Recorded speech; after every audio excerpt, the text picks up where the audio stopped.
Hi guys, welcome to Football Mad Dad, giving you the overview of the game Manchester United versus Young Boys in the Champions League. Young Boys lineup is a 4-2-3-1 plus obviously the goalkeeper. They're going out, I think their run of form, if I'm not mistaken, is very bad. I think they haven't won any away games this season, so a lot of pressure on their manager. They haven't got really superstar players in their team. You can see their team lineup there or there. I'm not going to go through the names because I don't know them that well. But again, like I said, they've at least got something to play for, where Man United hasn't got anything to play for. Man U obviously wants to beat them because they beat us at their home. But again, it's very hard to motivate people if they've got nothing to win or to lose. But again, if you play well, maybe you get into the team against Norwich on the weekend. But yeah, we'll see. So team selection was a very funny team selection, as Man United already qualified top of the group and didn't need to do anything to Young Boys. If they lost, draw or won, it would have made absolutely no difference to Man United. While on the other hand, if Young Boys did win and Villarreal beat Atalanta, that means Young Boys would have got into the Europa League and still then been in Europe. So that was a thing for Young Boys to get. So they had at least more drive. Ralph decided he's going to do 11 changes to the first team, which obviously when you're playing a dead rubber, you can then let those guys rest your first team players, see the reserve teams, the youth team and all of the other players and see how they perform. Again, he went for a 4-2-2-2. So at the back, very surprising. We had Wan-Bissaka back, Shaw back, we had Bailey in there, but popped into that circle of friends is Matic. Matic as a defender. But yes, he was popped into there.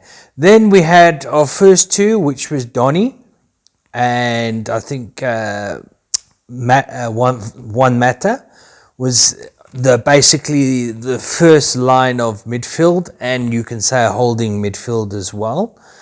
And then we had Lingard and Dilo in the basically just behind the attackers, and then up front we had Alanga and Greenwood. So yeah, Greenwood's a first team player, but he's been out for a while, so that's why you give him a run. So the formation is basically a 1-4-2-2-2, and yeah, again, it gives you your fullbacks can go up. So basically what you're doing is you've got four at the back. So you got your line of four here. So you got your two defenders here, and then your wing backs are like this. So your wing backs actually want to push forward all the time. So what it does, it makes this 4 a 2 when they push up to this side.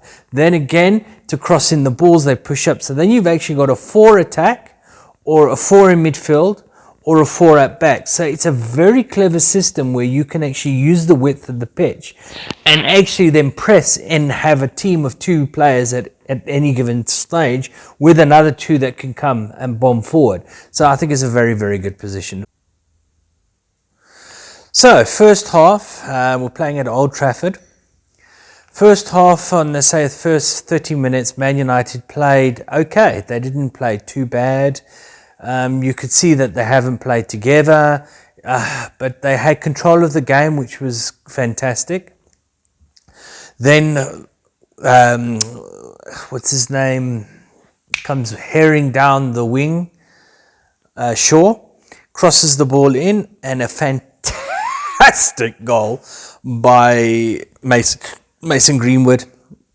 Basically a side coming from behind kick into the goal. It was a fantastic goal to give Man United the lead 1-0.